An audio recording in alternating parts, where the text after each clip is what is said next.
दोस्तों मैं इनके विश्वकर्मा में फिर से आप सभी का आपके अपने YouTube channel DV online study में स्वागत करता हूं। दोस्तों जैसा कि आप सब देख रहे होंगे कि यहाँ पे हम लोग जो पढ़ रहे हैं दोस्तों यूपी पुलिस कांस्टेबल 2024 की जो भर्ती होने वाली है, इसी के जो प्रीवियस ईयर के जो दोस्तों पेपर हैं उन्हीं सारे पेपरों को यहाँ पे हम लोग हल कर रहे हैं। दोस्तों ये बुक जो हमारी खान सर की बुक है, इसी बुक में जितने भी सॉल्व पेपर दिए गए हैं उन्हीं सारे सॉल्व पेपरों को हम लोग पढ़ रहे हैं। दोस्तों आपको बता दें कि इस पेपर में टोटल हम लोग 75 क्वेश्चन पढ़ेंगे और इन 75 क्वेश्चन जो हमारे होंगे दोस्तों हमारे सामान्य ज्ञान और हिंदी से रिलेटेड सारे क्वेश्चन होंगे। दोस्तों ये जो पेपर होगा हमारा 27 जनवरी 2019 के सेकंड शिफ्ट का पेपर है। दोस्तों इस पेपर में जितने भी सामान्य ज्ञान और हिंदी से रिलेटेड जो भी क्वेश्चन पूछे गए होंगे उन सारे क्वेश्चनों को हम लोग बहुत ही सिंपल और सरल तरीके से पढ़ना सीखेंगे। और दोस्तों अगर आपको ये वीडियो सीरीज मेरी पसंद आए तो आप हमारे वीडियो को लाइक करिएगा, अपने दोस्तों ज्यादा से ज्यादा शेयर करिएगा। और दोस्तों यदि चैनल पे आप पहली बार आए हो तो चैनल को सब्सक्राइब कर घंटी जरूर दबा लीजिएगा। साथ में दोस्तों आपको बता दूं कि आपको हमारे इसी वीडियो के डिस्क्रिप्शन में हमारे व्हाट्सएप चैनल और टेलीग्राम चैनल और व्हाट्सएप ग्रुप का लिंक मिल जाएगा, जहां से आप लोग आसानी से जुड़ सकते हैं। दोस्तों ग्रुप में जुड़ने से बेनिफिट आपको इस बात का होगा, इन सारे क्वेश्चनों का हल सहित आपको पीडीएफ प्रोवाइड कर दिया जाएगा। साथ में दोस्तों आपको यदि किसी प्रकार का कोई डाउट या डप्ट हो या आपका कोई राय या सुझाव हो तो आप वहां पे हमें बता सकते हैं। दोस्तों आप हमें कमेंट सेक्शन में भी अपनी राय और सुझाव दे सकते हैं, जिसके लिए दोस्तों आपको अपना कोई भी प्रकार का राय या सुझाव हो तो आप कमेंट सेक्शन में जरूर बताएं। चलिए दोस्तों हम लोग स्टार्ट करते हैं आज का अपना पहला क्वेश्चन। और पहला क्वेश्चन दोस्तों हमारा ये रहा। दोस्तों यहाँ पे हमारा जो पहला क्वेश्चन जो दिया गया है, यहाँ पे कहा गया है कि उत्तर प्रदेश पुलिस के आधिकारिक ध्वज में दो रंग होते हैं, एक होता है लाल और दूसरा यहाँ पे दोस्तों डॉट डॉट कर दिया गया है। दूसरा हमको बताना है कि दूसरा रंग क्या होता है। दोस्तों सभी को पता होगा कि जो यूपी पुलिस का जो आधिकारिक ध्वज होता है यानी कि झंडा होता है, उसमें दो रंग का होता है। वो एक उसमें लाल रंग होता है, दूसरा हमारा दोस्तों कौन सा रंग होता है ये बात आपको बतानी है। 4 ऑप्शन दिए गए हैं, हरा, नीला, पीला, नारंगी। तो दोस्तों सभी को पता होगा कि दूसरा रंग हमारा यहाँ पे नीला होता है। यानी कि यूपी पुलिस के जो ध्वज होता है उसमें दो रंग होते हैं, लाल और नीला को कॉम्बिनेशन से हमारा ये क्या होता है, यूपी पुलिस का ध्वज बनता है। दोस्तों इसका एक पॉइंट जान लीजिएगा, यूपी पुलिस झंडा दिवस प्रत्येक वर्ष 23 नवंबर को मनाया जाता है। अगर यहाँ पे हम लिखें, यहाँ पे यूपी पुलिस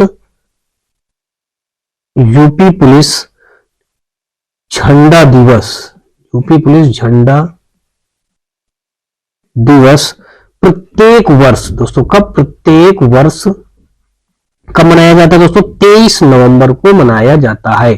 23 नवंबर को मनाया जाता है। दोस्तों ये हो गया। अब ये तो इसका रिलेटेड हमारा पॉइंट हो गया। और यहाँ पे दो कलर से यूपी पुलिस का झंडा बनता है, लाल और नीला, यानी कि यहाँ पे हमारा एक का बी के साथ एक क्वेश्चन क्या होगा, राइट हो जाएगा। अगला देखेंगे, एक के बाद दूसरा नंबर क्वेश्चन। और दूसरा नंबर क्वेश्चन यहाँ पे हमारा दिया गया है कि अमीर खुसरो द्वारा रचित कविता छाप तिलक सब छीनी किस भाषा में है। अमीर खुसरो द्वारा रचित कविता क्या है दोस्तों, छाप तिलक सब छीनी, ये किस भाषा में है दोस्तों, भोजपुरी भाषा में है, खड़ी बोली में है, ब्रज भाषा में है या फिर दोस्तों हमारी उर्दू में है। दोस्तों आपको बता दूं कि अमीर खुसरो द्वारा रचित जो कविता थी हमारी छाप तिलक सब छीनी, ये ब्रज भाषा में रचित थी। तो यहाँ पे दूसरे का अगर हम देखें तो सी के साथ एक क्वेश्चन क्या हो जाएगा, बिल्कुल राइट हो जाएगा। अगला क्वेश्चन हम लोग देखेंगे दूसरे के बाद दोस्तों तीसरा नंबर क्वेश्चन। और तीसरा नंबर क्वेश्चन यहाँ पे दिया गया है कि वर्ष 2015 में स्वामी रामभद्राचार्य को डॉट डॉट से सम्मानित किया गया था। अब दोस्तों वर्ष 2015 में, ये उस समय का ये करंट का क्वेश्चन था कि 2018 में 19 में पेपर हुआ था और 2015 का पूछा है कि वर्ष 2015 में स्वामी रामभद्राचार्य को कौन से सम्मान से सम्मानित किया गया था, भारत रत्न से, पद्मश्री से, पद्म भूषण से, पद्म विभूषण से। दोस्तों इसका जो राइट आंसर हो जाएगा कि वर्ष 2015 में स्वामी रामभद्राचार्य को पद्म विभूषण से सम्मानित किया गया था। यानी कि 3 का अगर हम देखें तो यहाँ पे डी के साथ एक क्वेश्चन क्या हो जाएगा, बिल्कुल राइट हो जाएगा। एक चीज दोस्तों आपको बता दूं कि भारत में पद्म पुरस्कार जो होता है वो सर्वोच्च पद्म विभूषण पदक होता है। भारत में जो दोस्तों पद्म पुरस्कार दिए जाते हैं वो सर्वोच्च पद्म विभूषण पदक होता है। ठीक है दोस्तों, चलिए अगला क्वेश्चन हम लोग देखते हैं तीसरे के बाद दोस्तों चौथा नंबर क्वेश्चन। और चौथा नंबर क्वेश्चन पे यहाँ पे हमारा ये दिया गया है, कहा गया है कि जीएसटी में निम्नलिखित में से किस कर, राज्य कर का शामिल किया गया है, चुंगी कर, संपत्ति कर, आय कर, स्टाम्प शुल्क। जो दोस्तों यहाँ पे जीएसटी लागू की गई है उस जीएसटी में ये बताया गया है कि कौन से कर को, यानी कि राज्य कर का कौन सा कर यहाँ पे शामिल किया गया है। दोस्तों आपको बता दूं कि इसका जो राइट आंसर हो जाएगा 4 का ए, यानी कि चुंगी हमारा जो है यहाँ पे शामिल किया गया है। दोस्तों क्या शामिल किया गया है हमारा, चुंगी। अब दोस्तों एक चीज और आपको बता दूं कि भारतीय संविधान में 101वां संविधान संशोधन करके देश में 1 जुलाई 2017 से जीएसटी लागू किया गया था। अगर बात कर दी जाए जीएसटी कब लागू हुआ है, तो जीएसटी लागू तारीख हम बता देते हैं। जीएसटी लागू हुआ है दोस्तों ये 1 जुलाई,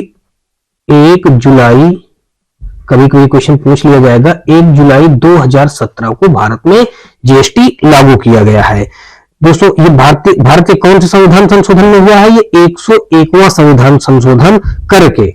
संविधान संशोधन दोस्तों यहाँ पे क्या हुआ है, संविधान संशोधन, यानी कि संविधान संशोधन जो हुआ है दोस्तों वो 101वां संशोधन हुआ, 101वां संविधान संशोधन हुआ है दोस्तों, ठीक है। संविधान संशोधन 101वां हुआ है, तो उसी में दोस्तों जीएसटी कर को शामिल किया गया है, ठीक है।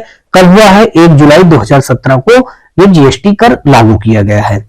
अगला क्वेश्चन देखते हैं, चौथे के बाद दोस्तों पांचवा नंबर क्वेश्चन। पांचवा नंबर क्वेश्चन में दिया गया है कि विश्व स्वास्थ्य दिवस किस दिन मनाया जाता है। विश्व स्वास्थ्य दिवस दोस्तों पूछा गया 17 जनवरी को मनाया जाता है, 7 अप्रैल को, 1 अगस्त को, 21 सितंबर को। तो विश्व स्वास्थ्य दिवस दोस्तों जब मनाया जाता है वो 7 अप्रैल को मनाया जाता है, यानी कि 5 का अगर हम देखें तो यहाँ पे हमारा बी के साथ ये क्वेश्चन क्या हो जाएगा, बिल्कुल राइट हो जाएगा। अब दोस्तों एक चीज यहाँ पे जैसे 17 जनवरी दिया गया है, तो अगर इस 17 जनवरी की बात कर ले तो 17 जनवरी को क्या होता है, 17 जनवरी को हमारा राष्ट्रीय बाल आविष्कार दिवस होता है। 17 जनवरी को हमारा राष्ट्रीय बाल आविष्कार दिवस, आविष्कार यहाँ पे दिवस, राष्ट्रीय बाल आविष्कार दिवस होता है। अब इसी प्रकार अगर बात कर लिया दोस्तों ये 1 अगस्त को, ये जो 1 अगस्त दिया गया है इसमें क्या होता है, इस 1 अगस्त को, 1 अगस्त को दोस्तों जो होता है विश्व स्तनपान दिवस होता है, यानी कि 1 अगस्त को जो मनाया दिवस होता है, जो 1 अगस्त को विश्व स्तनपान दिवस, यहाँ पे 1 अगस्त विश्व स्तनपान दिवस मनाया जाता है। स्तनपान, ये हो गया दोस्तों विश्व स्तनपान दिवस। अब ये तो हो गया। अब एक और बच रहा है दोस्तों, ये 21 सितंबर को क्या मनाया जाता है। 21 सितंबर की बात कर दी जाए तो अंतरराष्ट्रीय शांति दिवस मनाया जाता है।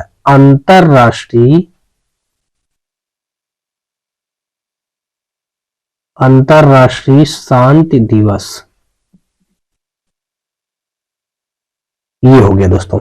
तो अगर आपसे दोस्तों मैंने सारे पॉइंटों को बता दिया है कि विश्व स्वास्थ्य दिवस कब मनाया जाता है, वो दोस्तों 7 अप्रैल को मनाया जाता है। अगर 17 जनवरी की बात करनी जाए तो 17 जनवरी को राष्ट्रीय बाल आविष्कार दिवस मनाया जाता है और 1 अगस्त को विश्व स्तनपान दिवस मनाया जाता है। 21 सितंबर को अंतरराष्ट्रीय शांति दिवस मनाया जाता है। तो कुल मिलाकर के यहाँ पे जो हमारा राइट हुआ विश्व स्वास्थ्य दिवस की बात की गई थी, तो 5 का बी यानी कि 7 अप्रैल हमारे इस क्वेश्चन का राइट आंसर हो जाएगा। 5 के बाद दोस्तों हम छठा नंबर क्वेश्चन देखेंगे और छठा नंबर क्वेश्चन यहाँ पे हमारा दिया गया है कि नियॉन लैंप का आविष्कार डॉट डॉट द्वारा किया गया था। जार्डोस क्लाउड द्वारा किया गया था, सैमुअल कोल्ट द्वारा किया गया था, मार्टिन कूपर द्वारा किया गया था, विलियम कुलेन द्वारा किया गया था। दोस्तों छठवां नंबर का क्वेश्चन हो जाएगा नियॉन लैंप का आविष्कार जार्डोस क्लाउड द्वारा किया गया था, यानी कि यहाँ पे देखा जाए तो 6 का हमारा ए के साथ ही क्वेश्चन क्या हो जाएगा, बिल्कुल राइट हो जाएगा।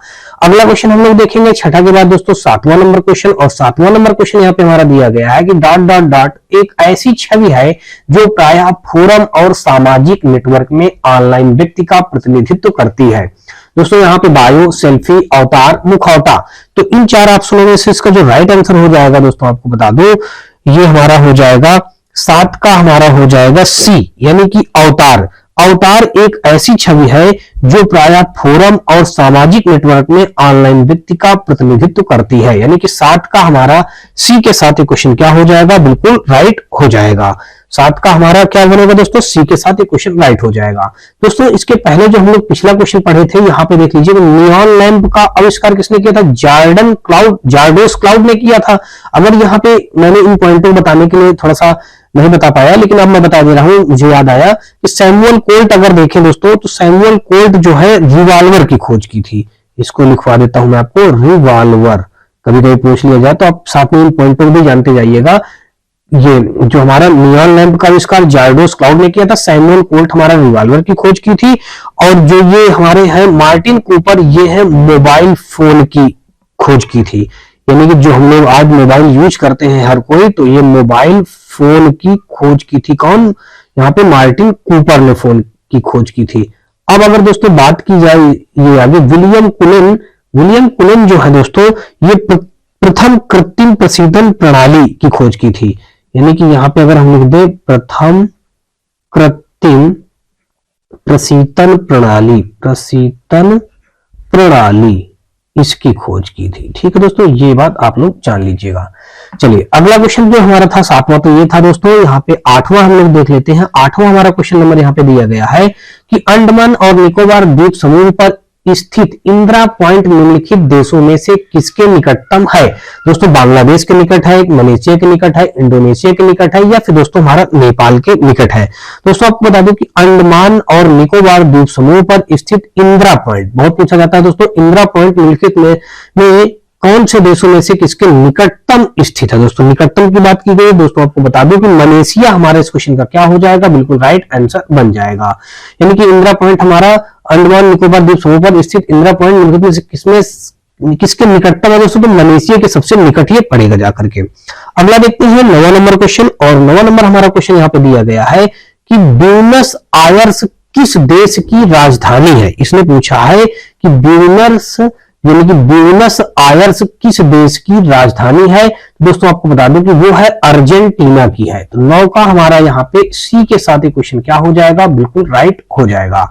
आगे बात करें दोस्तों, तो अगर यहाँ पे हम देखें बोलिविया जो है, ये कहाँ की हमारी राजधानी है? ब्यूनस आयर्स किस देश की राजधानी है? अर्जेंटीना की राजधानी है। तो वैसे ये बोलिविया कौन से देश की राजधानी हो जाएगी दोस्तों? अगर इसको हम देखें तो ये हो जाएगा दोस्तों हमारा सुक्रे का हो जाएगा। क्या हो जाएगा दोस्तों? सुक्रे का हो जाएगा। वेनेजुएला का अगर हम बात करें तो वेनेजुएला जो हो जाएगा काराकस। इसको मैंने पिछले भी पेपर में बताया है दोस्तों, जो पुराना हम लोग पढ़ चुके हैं। काराकस इसका ये है दोस्तों। अब अगर बात की जाए दोस्तों, ब्राजील जो लिखा है, ब्राजील होता है ब्रासीलिया। ब्राजील का हो जाएगा दोस्तों, क्या हो जाएगा? ब्रासीलिया। यहां पे ब्रासीलिया ये हो जाएगा। तो ये दोस्तों हो गया, इन सारे पॉइंटों को आपने जान लिया। अगला क्वेश्चन हम लोग देखते हैं दोस्तों यहाँ पे 9 के बाद 10वां नंबर क्वेश्चन। और 10वां हमारा यहाँ पे ये दिया गया है। 10वां नंबर क्वेश्चन में दिया गया है कि ... राष्ट्रीय उद्यान में सबसे अधिक एक सींग वाले गैंडे पाए जाते हैं। जिम कॉर्बेट में, रणथंभौर में, काजीरंगा में, या बांदीपुर में। दोस्तों आपको बता दूं 10 का जो हमारा राइट आंसर हो जाएगा ... राष्ट्रीय उद्यान में सबसे अधिक एक सींग वाले गैंडे कहां पाए जाते हैं? तो वो काजीरंगा में पाए जाते हैं। यहाँ पे 10 का हमारा सी यानी कि काजीरंगा हमारा इस क्वेश्चन का क्या हो जाएगा? राइट आंसर बन जाएगा। और भी इससे रिलेटेड जानकारी करेंगे दोस्तों। काजीरंगा जो हमारा दोस्तों ये है, ये कौन से देश का हमारा वो है? ये हमारा असम देश में है दोस्तों। काजीरंगा कहाँ है? असम देश में है। ये हो गया, मतलब असम राज्य में है दोस्तों, देश नहीं, असम राज्य यहाँ पे कहा जाएगा। असम तो अपने यहाँ पे भारत देश में है, तो ये असम देश नहीं अपना राज्य है दोस्तों। ठीक है, असम राज्य यहाँ पे लिख लीजिए। असम राज्य में हमारा क्या है? ये काजीरंगा है, जहां पे दोस्तों एक सींग वाले गैंडे पाए जाते हैं। अब दोस्तों अगर बात की जाए जिम कॉर्बेट जो है, ये कहां है दोस्तों? जिम कॉर्बेट ये है उत्तराखंड में है। कहां दोस्तों? उत्तराखंड में है जिम कॉर्बेट। रणथंभौर की अगर बात की जाए दोस्तों, रणथंभौर हमारा है राजस्थान में है। कहां है दोस्तों? राजस्थान में। उसके बाद दोस्तों और अगर बात की जाए यहाँ पे राजस्थान के बाद बांदीपुर जो है दोस्तों हमारा कर्नाटक में है। कहां पे है दोस्तों? कर्नाटक में। ठीक है दोस्तों, ये इतनी बातें हो गई। अगला क्वेश्चन देखते हैं 10 के बाद दोस्तों 11 नंबर क्वेश्चन। 11 नंबर क्वेश्चन में दिया गया है कि इम्फाल किस भारतीय राज्य की राजधानी है? इम्फाल किस भारतीय राज्य की राजधानी है? दोस्तों मणिपुर, त्रिपुरा और नागालैंड, सिक्किम। तो इम्फाल का जो भारतीय राज्य की राजधानी है दोस्तों, मणिपुर की राजधानी हमारी इम्फाल है। और अगर त्रिपुरा की बात कर दी जाए दोस्तों, इसका जो राइट आंसर हो जाएगा दोस्तों, आपको बता दूं कि 11 का हमारा यहाँ पे ए के साथ ही क्वेश्चन क्या हो जाएगा? बिल्कुल राइट हो जाएगा। अगर त्रिपुरा की बात कर दी जाए, त्रिपुरा की राजधानी होती है दोस्तों अगरतला। त्रिपुरा की क्या होता है? अगरतला। और दोस्तों नागालैंड की जो हो जाएगी, नागालैंड की होती है दोस्तों कोहिमा। क्या हो जाएगा दोस्तों? कोहिमा। और उसके बाद दोस्तों यहाँ पे सिक्किम की बात की जाए तो गंगटोक होता है। सिक्किम का क्या होता है दोस्तों? गंगटोक होता है। ये बातें हो गई, यानी कि हमारा यहाँ पे जो राइट आंसर हो जाएगा मणिपुर इस क्वेश्चन का राइट आंसर बनेगा। और अगला हम लोग देखते हैं 11 के बाद दोस्तों 12 नंबर क्वेश्चन। और 12 नंबर क्वेश्चन हमारा यहाँ पे दिया गया है कि भारत में निम्नलिखित में से कौन सा शहर कर्क रेखा से सबसे दूर है? भारत में निम्नलिखित में से कौन सा शहर कर्क रेखा से सबसे दूर है? गांधीनगर, रांची, अगरतला, भुवनेश्वर। दोस्तों यहाँ पे इसका जो राइट आंसर हो जाएगा, यहाँ पे गांधीनगर कहा गया है फर्स्ट ऑप्शन में, रांची कहा गया हमारा दूसरा कहा गया है, और तीसरा हमारा अगरतला दिया गया है, और चौथा हमारा यहाँ पे भुवनेश्वर दिया गया है। दोस्तों इस क्वेश्चन का राइट आंसर हो जाएगा हमारा भुवनेश्वर, यानी कि 12 का अगर देखा जाए तो हमारा यहाँ पे डी के साथ ये क्वेश्चन क्या हो जाएगा? बिल्कुल राइट हो जाएगा। भारत में निम्नलिखित में से कौन सा शहर कर्क रेखा से सबसे दूर है? कर्क रेखा से सबसे दूर दोस्तों क्या हो जाएगा? भुवनेश्वर हो जाएगा। भुवनेश्वर दोस्तों कहाँ की राजधानी? अगर राजधानी की बात कर ली जाए ये उड़ीसा की राजधानी है, तो यहाँ पे हम लोग देते हैं उड़ीसा। उड़ीसा की क्या है दोस्तों? राजधानी है दोस्तों, ये भी लिखे देते हैं अगर बात कभी आपको जरूरत पड़ जाए। चलिए ये बात हो गई। आगे देखेंगे दोस्तों, अब यहाँ पे हम लोग अगला देखेंगे 12 के बाद दोस्तों 13 नंबर क्वेश्चन। और 13 नंबर क्वेश्चन हमारा यहाँ पे दिया गया है, कहा गया है कि हार्नबिल महोत्सव निम्न में से किस राज्य में मनाया जाता है? नागालैंड में, पश्चिम बंगाल में, सिक्किम में, बिहार में। तो हार्नबिल महोत्सव, ये दोस्तों हार्नबिल जो लिखा है एक प्रकार का महोत्सव है, कहा है कि किस राज्य में मनाया जाता है दोस्तों? तो ये मनाया जाता है हमारा नागालैंड में मनाया जाता है। यानी कि 13 का अगर देखा जाए तो ए के साथ ही क्वेश्चन क्या हो जाएगा हमारा? बिल्कुल राइट हो जाएगा। पश्चिम बंगाल में अगर हम देखें दोस्तों, यहाँ पे पश्चिम बंगाल में किसकी पूजा होती है? दुर्गा पूजा मनाया जाता है। यहाँ का महोत्सव मेन क्या है दोस्तों? दुर्गा पूजा। पश्चिम बंगाल का दुर्गा पूजा मेन महोत्सव है। सिक्किम की अगर बात की जाए तो सिक्किम की बात है दोस्तों पांगलुगसोल या ड्रुपका, या दोस्तों यहाँ पे मैं लिखे दे रहा हूं पांग, यहाँ पे हमने दिया पांग, पांगलुगसोल, पांगलुगसोल, या फिर दोस्तों एक और होता है यहाँ पे ड्रुपका, यहाँ पे ड्रुप का ये मनाया जाता है। ये यहाँ के यानी प्रमुख पर्व है, महोत्सव है, या कह लीजिए दोस्तों। ठीक है। बिहार की बात की जाए दोस्तों तो बिहार में फेमस है हमारा छठ पूजा। छठ पूजा यहाँ का मेन मुख्य महोत्सव होता है, यानी पर्व होता है, ये कह लीजिए। अगला क्वेश्चन देखेंगे 13 के बाद दोस्तों हमारा 14 नंबर क्वेश्चन। और 14 नंबर क्वेश्चन यहाँ पे हमारा दिया गया है, कहा गया कि निर्माण के पश्चात आजाद हिंद फौज अंग्रेजी भारतीय सेना के विरुद्ध डाट क्षेत्र में कार्यवाही कर रही थी। बलूचिस्तान में, सियाचिन में, सिक्किम में, इम्फाल, कोहिमा में। दोस्तों इस क्वेश्चन का जो राइट आंसर हो जाएगा दोस्तों, निर्माण के पश्चात आजाद हिंद फौज अंग्रेजी भारतीय सेना के विरुद्ध इम्फाल यानी कि कोहिमा क्षेत्र में कार्यवाही कर रही थी। यानी कि 14 का अगर हम देखें तो यहाँ पे हमारा डी के साथ ये क्वेश्चन क्या हो जाएगा? बिल्कुल राइट हो जाएगा। रास बिहारी बोस ने वर्ष 1942 में आजाद हिंद फौज की दोस्तों स्थापना की थी। अगर आजाद हिंद फौज की स्थापना की बात कर ली जाए, यानी कि यहाँ पे अगर हम लिख देते हैं आजाद हिंद फौज, आजाद हिंद फौज की स्थापना किसने की थी दोस्तों? सबसे पहले आजाद हिंद फौज की स्थापना कब हुई थी? 1942 में हुई थी। कब दोस्तों हुई थी? 1942 में हुई थी। अब किसने की थी? रास बिहारी बोस ने की थी। यहाँ पे रास बिहारी बोस ने आजाद हिंद फौज की स्थापना की थी। कौन से सन में? 1942 में की थी। अब दोस्तों अगर जापान की राजधानी टोक्यो में की थी, अब ये कहां की थी अगर कह दिया जाए कहां पे हुआ था, तो ये जापान की राजधानी टोक्यो में हुआ था। चलिए ये इतनी सी बात हो गई, इतनी जानिएगा। और आगे देखेंगे 14 के बाद दोस्तों हम लोग 15 नंबर क्वेश्चन। और 15 नंबर क्वेश्चन यहाँ पे हमारा दिया गया है कि महाराष्ट्र के पोला त्योहार में किस जानवर की पूजा की जाती है? दोस्तों सिंह की, वृषभ की, हाथी की, सांप की। दोस्तों इस क्वेश्चन का राइट आंसर हो जाएगा महाराष्ट्र में पोला त्योहार में वृषभ की। वृषभ दोस्तों क्या होता है? यहाँ पे हमारा बैल को बोलते हैं। किसको बोलते हैं? जो बैल यानी कि जो गाय का बछड़ा होता है बड़ा होने पे उसको बैल बोला जाता है। लेकिन वृषभ को क्या बोलते हैं दोस्तों? बैल। इसी की पूजा की जाती है। 15 का यहाँ पे हमारा बी के साथ ही क्वेश्चन क्या हो जाएगा? बिल्कुल राइट हो जाएगा। अगला क्वेश्चन देखेंगे 15 के बाद दोस्तों हम लोग 16 नंबर क्वेश्चन, और 16 नंबर यहाँ पे क्वेश्चन हमारा दिया गया है कि भारत का संविधान भारत के महान्यायवादी की नियुक्ति का अधिकार डॉट डॉट को देता है। प्रधानमंत्री को देता है, राष्ट्रपति को देता है, मुख्य न्यायाधीश को देता है, या फिर दोस्तों हमारा राज्यसभा को देता है। दोस्तों इस क्वेश्चन का जो राइट आंसर हो जाएगा 16 का बी, यानी कि हमारा राष्ट्रपति को देता है। भारत का संविधान भारत के महान्यायवादी की नियुक्ति का अधिकार किसको दिया जाता है दोस्तों? राष्ट्रपति को दिया जाता है। इसमें 16 का यहाँ पे हमारा बी के साथ ही क्वेश्चन क्या हो जाएगा? बिल्कुल राइट हो जाएगा। आगे देखेंगे 16 के बाद दोस्तों 17 नंबर क्वेश्चन, और 17 नंबर क्वेश्चन हमारा यहाँ पे ये दिया गया है, और इस पे पूछा ये गया है, कहा गया कि डॉट डॉट डॉट की राइस टेक कंपनी ने, कौन सी दोस्तों? राइस टेक कंपनी यानी चावल की कंपनी ने 1990 के दशक में बासमती चावल पर एकस्व अधिकार प्राप्त करने का प्रयास किया था। दोस्तों कौन था? दोस्तों यूनाइटेड किंगडम था, कनाडा था, संयुक्त राज्य अमेरिका था, या फिर दोस्तों ऑस्ट्रेलिया था। इन 4 ऑप्शनों में से दोस्तों आपको बता दो, इसका जो राइट आंसर हो जाएगा वो हो जाएगा संयुक्त राज्य अमेरिका, यानी कि यूएसए, यानी संयुक्त राज्य अमेरिका की राइस टेक कंपनी ने 1990 के दशक में बासमती चावल पर एकस्व अधिकार प्राप्त करने का प्रयास किया था।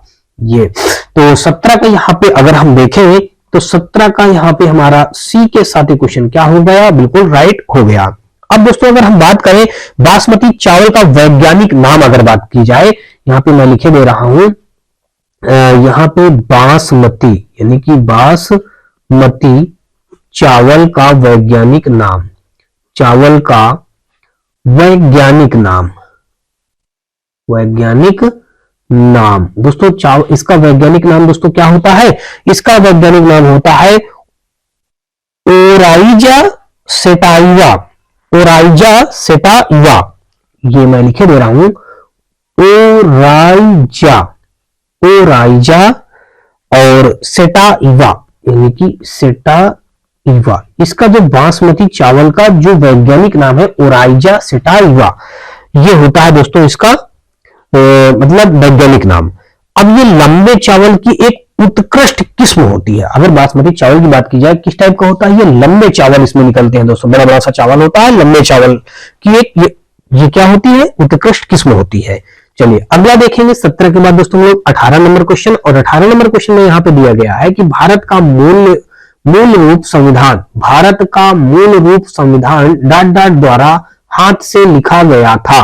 भारत का मूल रूप संविधान डॉट डॉट द्वारा हाथ से लिखा गया था। रफी अहमद किदवई, कैलाश नाथ काटजू, प्रेम बिहारी नारायण, रायजादा, कन्हैयालाल मणिलाल मुंशी, माणिकलाल मुंशी। अब दोस्तों 4 ऑप्शनों में से जो इसका राइट आंसर हो जाएगा आपको बता दूं कि भारत का मूल रूप संविधान डॉट डॉट द्वारा हाथ से लिखा गया था, हाथ से लिखा गया था। अब किसके हाथ से लिखा गया था दोस्तों? ये बहुत अच्छी चीज है दोस्तों, ये पेपर में पूछा जा सकता है, मोस्ट इंपॉर्टेंट क्वेश्चन समझ लीजिएगा। भारत का मूल रूप जो संविधान था वो किसके हाथों से लिखा गया था? तो वो था दोस्तों प्रेम बिहारी नारायण रायजादा, यानी कि 18 का हमारा यहाँ पे सी के साथ क्वेश्चन क्या हो जाएगा? बिल्कुल राइट हो जाएगा। अगला क्वेश्चन देखेंगे हम 18 के बाद दोस्तों 19 नंबर क्वेश्चन, और 19 नंबर क्वेश्चन हमारा ये रहा। 19 नंबर क्वेश्चन में ये दिया गया है, कहा गया है कि जब महात्मा गांधी को रेलगाड़ी से जबरन उतारा गया तब वे दक्षिण अफ्रीका में कहां जा रहे थे? अब दोस्तों यहाँ पे ये बात की गई कि आपको सबको पता होगा कि महात्मा गांधी दक्षिण अफ्रीका गए थे, तो वहां पे उनको क्या हुआ? रेलगाड़ी में जबरन उतार दिया गया था। दोस्तों क्यों उतार दिया गया था? वहां जातिवाद की वजह से उनको जबरन रेलगाड़ी से उतार दिया गया था। वो दक्षिण अफ्रीका गए किस बात के लिए थे? वो वहां पे वकालत करने गए थे दोस्तों। ठीक है, चलिए इसकी बात समझ लीजिए, कहा मतलब दक्षिण अफ्रीका में कहा जा रहे थे जब उनको ट्रेन से उतार दिया गया था? तो इसका क्वेश्चन का जो राइट आंसर हो जाएगा प्रिटोरिया जा रहे थे। दक्षिण अफ्रीका में कहा जा रहा है दोस्तों? प्रिटोरिया, यानी कि 19 का अगर हम देखें यहाँ पे 19 का ए के साथ ही क्वेश्चन क्या हो जाएगा? बिल्कुल राइट हो जाएगा, 19 का ए ऑप्शन। अब इसमें कुछ जानकारी समझ लीजिएगा। गांधी जी वकील की पढ़ाई करने के लिए गए थे दक्षिण अफ्रीका। किस लिए गए थे? गांधी जी वकील की यानी वकालत की पढ़ाई पढ़ने के लिए वहां गए थे। वहां भेदभाव के कारण वर्ष 1893 में उनको डरबन से प्रिटोरिया जाते समय जबरन ट्रेन से उतार दिया गया था। कहां से जा रहे थे वो दोस्तों जा रहे थे डरबन से प्रिटोरिया, डरबन से प्रिटोरिया जा रहे थे, डरबन से प्रिटोरिया जा रहे थे, ये बात थी दोस्तों। ठीक है, डरबन से प्रिटोरिया जा रहे थे। कब जा रहे थे दोस्तों? वर्ष, यानी कि अगर बात कर दी जाए कब जा रहे थे तो 1893 में जा रहे थे वो डरबन से प्रिटोरिया। तो उनको क्या हुआ था दोस्तों, भेदभाव के चलते, भेदभाव के कारण उनको ट्रेन से जबरन उतार दिया गया था। गांधी जी 9 जनवरी 1915 को भारत लौट आए थे। अब ये भारत कब लौट आए? भारत लौटे दोस्तों कब? यहाँ पे अगर बात कर ली जाए भारत लौटे ये 9 जनवरी 1915, 9 जनवरी 1915 को ये भारत लौट आए थे। 9 जनवरी 1915 को भारत लौट आए। इसी कारण 9 जनवरी को प्रवासी भारतीय दिवस भी मनाया जाता है। दूसरा पॉइंट ये था दोस्तों। तीसरा पॉइंट अगर देखें तो यहाँ पे हम लिखे दे रहे हैं इसी कारण 9 जनवरी को प्रवासी दिवस मनाया जाता है। प्रवासी दिवस मनाया जाता है दोस्तों। तो प्रवासी दिवस किस कारण से मनाया जाता है दोस्तों? जब दक्षिण अफ्रीका से भारत आ गए थे महात्मा गांधी 9 जनवरी को, तो उसी की वजह से यहाँ पे अपने भारत देश में प्रवासी दिवस मनाया जाता था। चलिए अगला देखते हैं 19 के बाद दोस्तों 20 नंबर क्वेश्चन। 20 नंबर क्वेश्चन में दिया गया है कि निम्नलिखित में से नृत्य का कौन सा प्रकार असम से संबंधित है? अब दोस्तों असम से कौन सा नृत्य संबंधित है? नौटंकी, कथकली, बिहू, गरबा। असम में दोस्तों बता दूं आपको कि बिहू जो है हमारा ये प्रचलित है। 20 का सी, यानी कि असम से संबंधित कौन सा नृत्य है दोस्तों? बिहू। बहुत पूछा जाता है दोस्तों, सारे को बता दे रहा हूं। नौटंकी दोस्तों जो है ये अपना कहां पे है? ये अपना यूपी में है, यानी कि उत्तर प्रदेश में है। कथकली दोस्तों जो है ये कथकली जो दोस्तों हमारा केरल में है। कहां पे दोस्तों? केरल में ये है। और ये तो हमारा बिहू जो हमारा कहां है? ये असम में है। असम का ये मुख्य नृत्य है। गरबा जो दोस्तों है ये हमारा कहां का है? सबको पता है, ये है गुजरात का है दोस्तों। ये नृत्य जरूर पूछे जाएंगे आपके इस पेपर में। तो यानी इस क्वेश्चन का जो राइट आंसर हो जाएगा हमारा 20 का सी के साथ ये क्वेश्चन क्या हो गया? बिल्कुल राइट हो गया। अगला देखेंगे हम लोग 20 के बाद दोस्तों 21 नंबर क्वेश्चन, और 21 नंबर क्वेश्चन ये रहा दोस्तों। होप सो आपको अभी तक सारे क्वेश्चन समझ में आ रहे होंगे। फिर भी दोस्तों आपको बता दूं, यदि किसी भी क्वेश्चन में किसी भी प्रकार का कोई डाउट या डर हो तो आप मुझे कमेंट सेक्शन में कमेंट करके बताएं, या फिर दोस्तों आपका कोई राय या सुझाव हो तो भी आप हमें कमेंट सेक्शन में कमेंट करके जरूर बताएं। दोस्तों आपको बता दूं कि यदि आपको ये वीडियो सीरीज हमारी पसंद आ रही है तो आप हमारे वीडियो को लाइक करिएगा, अपने दोस्तों ज्यादा से ज्यादा शेयर करिएगा, और दोस्तों चैनल पे आप पहली बार आए हो तो चैनल को सब्सक्राइब कर घंटी जरूर दबा लीजिएगा। और आपका कोई राय या सुझाव हो तो आप मुझे कमेंट सेक्शन में कमेंट करके जरूर बताइएगा। तो चलिए दोस्तों देखते हैं आज ये हम 21वां नंबर क्वेश्चन। अब यहाँ पे दिया गया 21वां नंबर क्वेश्चन, कहा गया कि डॉट डॉट डॉट योजना के तहत खोले गए सभी बैंक खातों में 5,000 रुपए ओवरड्राफ्ट की सुविधा दी गई थी। तो दोस्तों ये 5,000 रुपए की ओवरड्राफ्ट की सुविधा दी गई थी तो कौन से खातों में दी गई थी? प्रधानमंत्री मुद्रा योजना में, स्वर्ण भारत योजना में दिया गया था, या प्रधानमंत्री जनधन योजना में, अटल पेंशन योजना में? तो दोस्तों आपको बता दूं कि प्रधानमंत्री जनधन योजना के तहत खोले गए सभी खातों में 5,000 रुपए ओवरड्राफ्ट की सुविधा दी गई थी। कितने की सुविधा दी गई थी दोस्तों? जनधन खाता जो खोलवाए गए थे उसमें 5,000 रुपए का ओवरड्राफ्ट यानी कि हम लोग सुविधा दी गई थी। अच्छा, यहाँ पे ये बात तो हमको पता हो गई कि 21 का हमारा सी के साथ क्वेश्चन राइट हो जाएगा। लेकिन अगर बात कर दी जाए कि जनधन खाता जो खोले गए थे, सरकार ने खुलवाए थे, ये योजना की शुरुआत कब से हुई थी?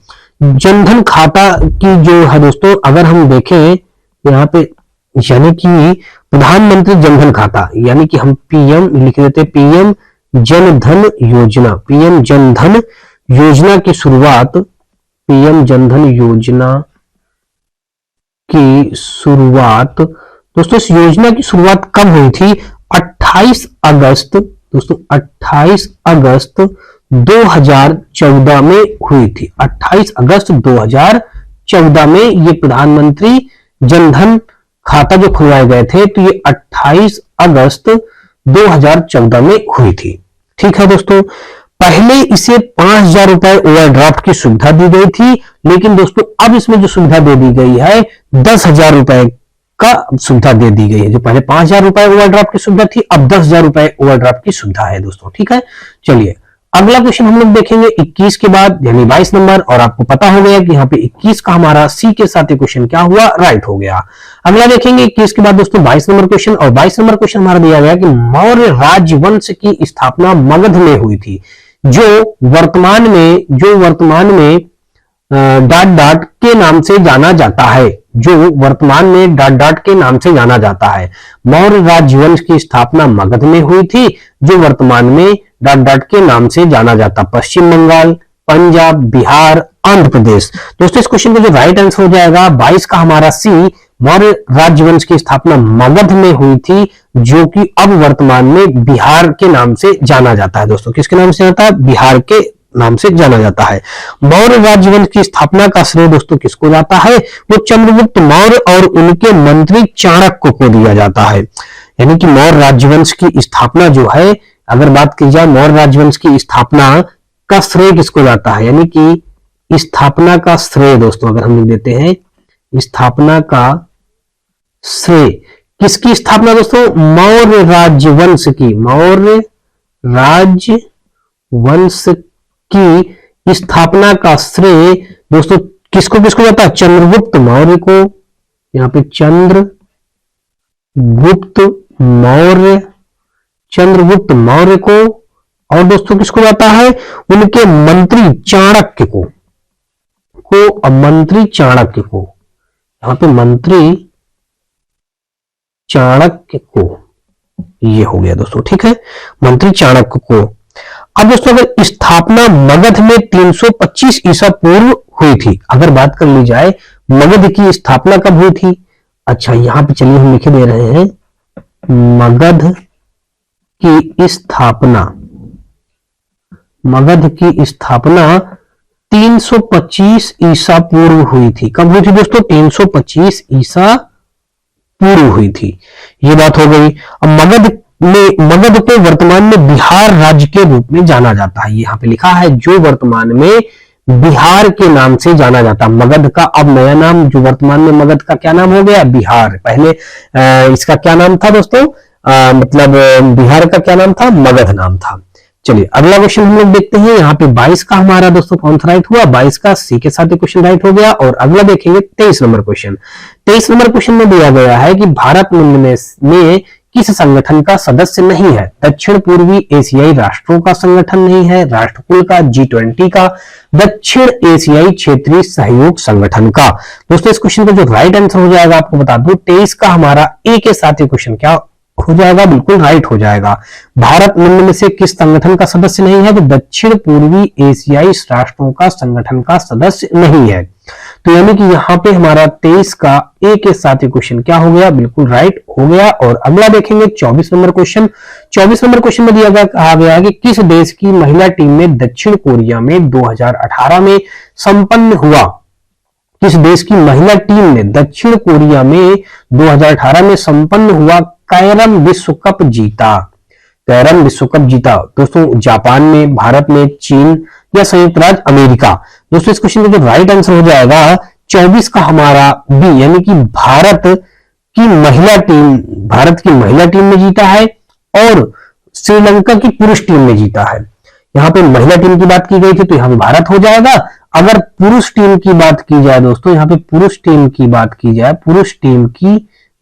की जाए तो कौन सा दोस्तों, पुरुष टीम की बात में ये श्रीलंका ने जीता है दोस्तों, श्रीलंका ने खिताब जीता है। और महिला की बात की जाए तो भारत ने जीता है, ठीक है।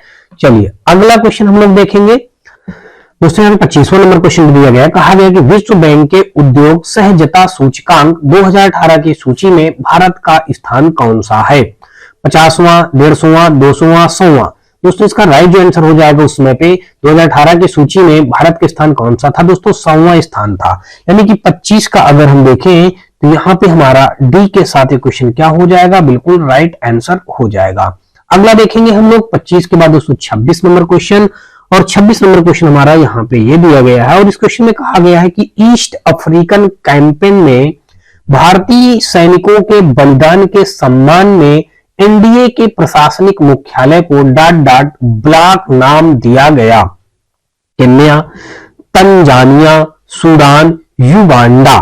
ईस्ट अफ्रीकन कैंपेन में भारतीय सैनिकों के बलिदान के सम्मान में एनडीए के प्रशासनिक मुख्यालय को ... ब्लॉक नाम दिया गया। दोस्तों 4 ऑप्शन दिए गए हैं, इसका जो राइट आंसर हो जाएगा दोस्तों आपको बता दूं कि सूडान हो जाएगा। यानी कि 26 का अगर हम देखें तो 26 का यहाँ पे हमारा सी के साथ ये क्वेश्चन क्या हो जाएगा, बिल्कुल राइट हो जाएगा। दोस्तों आपको बता दूं कि द्वितीय विश्व युद्ध कब चला था, 1938 से 1945 तक हुआ था। अब यहाँ पे कहा ईस्ट अफ्रीकन कैंपेन में भारतीय सैनिकों के बलिदान के सम्मान में एनडीए के प्रशासनिक मुख्यालय को सूडान ब्लॉक नाम दिया गया था, और ये द्वितीय विश्व युद्ध के समय की बात थी। और द्वितीय विश्व युद्ध कब हुआ था दोस्तों, 1938 से 1945 के बीच में हुआ था। तो ये बात हो गई। चलिए अगला देखते हैं 26 के बाद दोस्तों 27 नंबर क्वेश्चन, और 27 नंबर क्वेश्चन हमारा यहाँ पे दिया गया है कि T20 अंतरराष्ट्रीय क्रिकेट में 51 गेंदों में 103 रन बनाने वाली पहली भारतीय महिला कौन थी? अंजलि भागवत, हरमनप्रीत कौर, अंजू बाबी चार्ज, अनुराधा बिस्वाल। दोस्तों इस क्वेश्चन का जो राइट आंसर हो जाएगा हरमनप्रीत कौर, यानी इस क्वेश्चन का राइट आंसर हो जाएगा। यानी कि जो 51 गेंदों की बात है, 51 गेंदों में 103 रन T20 में बनाने वाली पहली भारतीय महिला बन गई थी दोस्तों। यानी कि कौन सा 27 का हमारा बी के साथ ये क्वेश्चन क्या हो जाएगा, बिल्कुल राइट हो जाएगा, हरमनप्रीत कौर थी। दोस्तों अगला क्वेश्चन देखेंगे यहाँ पे 27 के बाद दोस्तों 28 नंबर क्वेश्चन, और 28 नंबर क्वेश्चन में हमारा दिया गया है निम्नलिखित में से कौन सा अंग अप्रयुक्त या क्षतिग्रस्त बिंबाणु को हटाने में सक्षम है? अवट ग्रंथि, अग्नाशय, तिल्ली, या फिर दोस्तों अस्थि मज्जा। यानी कि इस क्वेश्चन का जो राइट आंसर हो जाएगा दोस्तों आपको बता दूं कि निम्नलिखित में से कौन सा अंग अप्रयुक्त या क्षतिग्रस्त बिंबाणु को हटाने में सक्षम है? दोस्तों वो है हमारा तिल्ली। यानी कि 28 का देखें तो यहाँ पे हमारा सी के साथ क्वेश्चन क्या हो जाएगा, बिल्कुल राइट हो जाएगा। 28 के बाद दोस्तों 29 नंबर क्वेश्चन, और 29 नंबर क्वेश्चन हमारा यहाँ पे दिया गया है, कहा गया है कि मिश्र धातु गुलाब सोने में सोने के अलावा अन्य कौन सा धातु शामिल है? प्लेटिनम, चांदी, क्रोमियम, तांबा। मिश्र धातु गुलाब सोने में सोने के अलावा कौन सा धातु शामिल है? दोस्तों इस क्वेश्चन का जो राइट आंसर हो जाएगा हमारा यहाँ पे तांबा। यानी कि गुलाब सोने में सोने के अलावा अन्य कौन सा धातु दोस्तों शामिल होता है, वो है तांबा दोस्तों। यानी कि 29 का हमारा यहाँ पे डी के साथ ये क्वेश्चन क्या बनेगा, बिल्कुल राइट बन जाएगा। 29 के बाद दोस्तों हम लोग 30 नंबर देखेंगे, और 30 नंबर क्वेश्चन पे यहाँ पे दिया गया है कि मोनोमर कैप्रोलैक्टम का किस बहुलक को प्राप्त करने के लिए बहुलीकरण किया जाता है? टेफ्लॉन का, नायलॉन 6 का, बैकेलाइट का, केवलर का। दोस्तों तो यहाँ पे नायलॉन 6 हमारे इस क्वेश्चन का क्या हो जाएगा, बिल्कुल राइट आंसर हो जाएगा। 30 का हमारा यहाँ पे बी के साथ ये क्वेश्चन क्या हो जाएगा, बिल्कुल राइट हो जाएगा। अगला देखेंगे 30 के बाद दोस्तों हम लोग 31 नंबर क्वेश्चन, और 31 नंबर क्वेश्चन में ये पूछा गया है कि शक्ति की भौतिक मात्रा की विमा ... है दोस्तों। यानी ये शक्ति जो है, शक्ति की भौतिक मात्रा में विमा पूछ लिया है दोस्तों। यहाँ पे विमा जो हो जाएगा दोस्तों आपको बता दूं कि ml² t की पावर -3, यानी कि m की पावर 1 l² t की पावर -3 ये दिया गया है दोस्तों बी ऑप्शन पे। तो हमारा इस क्वेश्चन का 31 का बी के साथ ये क्वेश्चन क्या हो जाएगा, बिल्कुल राइट आंसर बन जाएगा।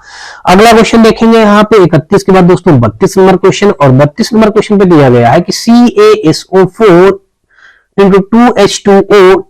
का रासायनिक सूत्र है दोस्तों एप्सस नमक, या जिप्सम, या फिर गंधक, या फिर दोस्तों क्वार्टज। दोस्तों 32 का जो हमारा हो जाएगा जिप्सम, यानी कि ऑप्शन नंबर हमारा यहाँ पे 32 का बी के साथ ये क्वेश्चन क्या हो गया, बिल्कुल राइट हो जाएगा। यानी कि 32 का बी यानी कि जिप्सम हमारे इस क्वेश्चन का क्या बन गया, बिल्कुल राइट आंसर हो गया। अब अगर दोस्तों यहाँ पे बात की जाए, ये तो हो गया जिप्सम का फार्मूला हो गया, रासायनिक सूत्र हो गया। क्या होता है दोस्तों CaSO4 और इंटू 2H2O हो गया, 2H2O हो गया। अब अगर यहाँ पे एप्सस नमक की बात की जाए, यहाँ पे एप्सस नमक की बात, एप्सस नमक की MgSO4, MgSO4। अगर गंधक का रासायनिक सूत्र की बात की जाए दोस्तों तो किसका केवल S हो जाएगा, और क्वार्टज की रासायनिक सूत्र की बात की जाए तो इसका हो जाएगा SiO4 होता है दोस्तों, SiO4। यानी कि यहाँ पे हमारा जो राइट आंसर बन जाएगा दोस्तों जिप्सम, यानी कि CaSO4.2H2O, यानी कि 32 का हमारा बी के साथ ही क्वेश्चन क्या हो जाएगा, बिल्कुल राइट हो जाएगा। आगे बढ़ेंगे 32 के बाद दोस्तों 33 नंबर क्वेश्चन, और 33 नंबर क्वेश्चन में दिया गया है कि मदन मोहन मालवीय प्रौद्योगिकी विश्वविद्यालय डॉट डॉट में स्थित है। दोस्तों कहां स्थित है, गोरखपुर में, हस्तिनापुर में, आजमगढ़ में, या फिर दोस्तों मऊ में। दोस्तों आपको बता दूं कि मदन मोहन मालवीय प्रौद्योगिकी विश्वविद्यालय वो हमारा गोरखपुर में स्थित है। गोरखपुर दोस्तों कहां है, ये हमारा उत्तर प्रदेश में है दोस्तों। कहां है ये हमारा, उत्तर प्रदेश में गोरखपुर आता है दोस्तों। वहीं पे ये मदन मोहन मालवीय प्रौद्योगिकी विश्वविद्यालय स्थित है। इसकी स्थापना कब हुई थी दोस्तों, अगर स्थापना की बात कर ली जाए तो स्थापना हुई थी दोस्तों 1962 में हुई थी इसकी स्थापना। किसकी, मदन मोहन मालवीय प्रौद्योगिकी विश्वविद्यालय की गोरखपुर में स्थापना 1962 में हुई थी। और गोरखपुर कहां है दोस्तों, ये यूपी में गोरखपुर पाया जाता है, यानी गोरखपुर यूपी में है।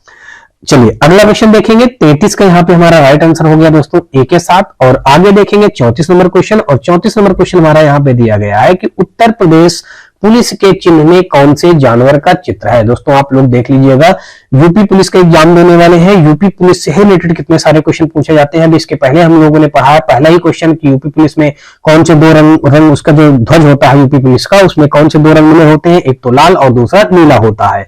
तो वैसे ही अब इसमें दोस्तों पूछ लिया गया उत्तर प्रदेश पुलिस के चिन्ह में कौन से जानवर का चित्र होता है। दोस्तों वो होता है जानवर, मछली होता है, मछली का चिन्ह यूपी पुलिस के उसमें होता है।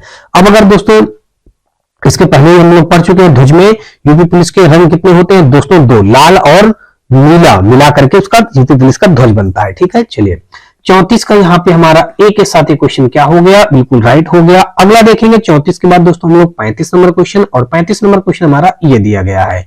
35 नंबर क्वेश्चन में दिया गया है कि उत्तर प्रदेश लोकसभा में डॉट डॉट सीटों का योगदान करता है। उत्तर प्रदेश लोकसभा में डॉट डॉट सीटों का योगदान करता है 60, 70, 80, 90। उत्तर प्रदेश में दोस्तों जो है लोकसभा सीटों की बात की गई है। यहाँ पे लोकसभा सीटों की संख्या दोस्तों कितनी है, 80 है।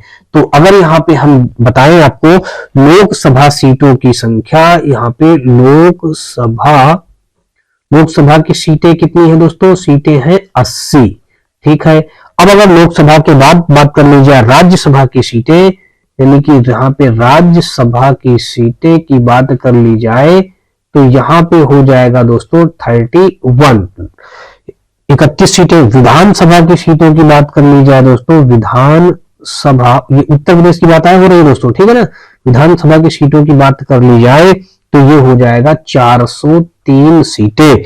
अब अगर विधान परिषद की बात कर ली जाए दोस्तों तो विधान परिषद, ये क्वेश्चन ध्यान रखिएगा इसीलिए मैं लिखवा रहा हूं, विधान परिषद की बात कर ली जाए तो विधान परिषद में 100 सीटें होती हैं, 100 सीटें। ठीक है, ये यहाँ पे सारी सीटों की संख्या मैंने लिख दिया है। लोकसभा में कितनी सीटें होती हैं, उत्तर प्रदेश में 80 सीटें हैं, राज्यसभा में 31 सीटें हैं, विधानसभा में 403 सीटें हैं, विधान परिषद में 100 सीटें हैं।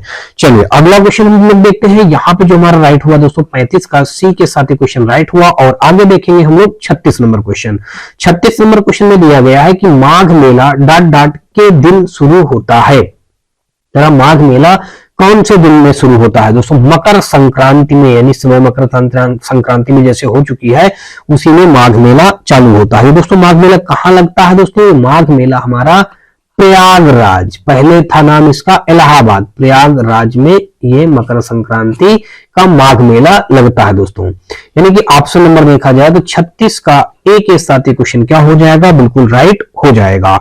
अगला क्वेश्चन देखेंगे 36 के बाद दोस्तों हम लोग 37 नंबर क्वेश्चन, और 37 नंबर क्वेश्चन हमारा यहाँ पे दिया गया है, कहा गया है कि कवि संत कबीर का जन्म और पालन पोषण किस शहर में हुआ था। कवि जो है संत कबीर का जन्म और पालन पोषण किस शहर में हुआ था दोस्तों, कानपुर में हुआ था, मथुरा में हुआ था, या फिर वाराणसी में हुआ था, या फिर दोस्तों अयोध्या में हुआ था। तो इसका जो दोस्तों राइट आंसर हो जाएगा वाराणसी में हुआ था। कहां हुआ था दोस्तों, वाराणसी में। कबीरदास का जन्म वाराणसी में 1440 ईस्वी में हुआ था। अगर देखा जाए यहाँ पे कबीर का जन्म दोस्तों कहां हुआ था? वाराणसी में हुआ था। वाराणसी में कब हुआ था दोस्तों? 1440 ईस्वी में, 1440 में हुआ था।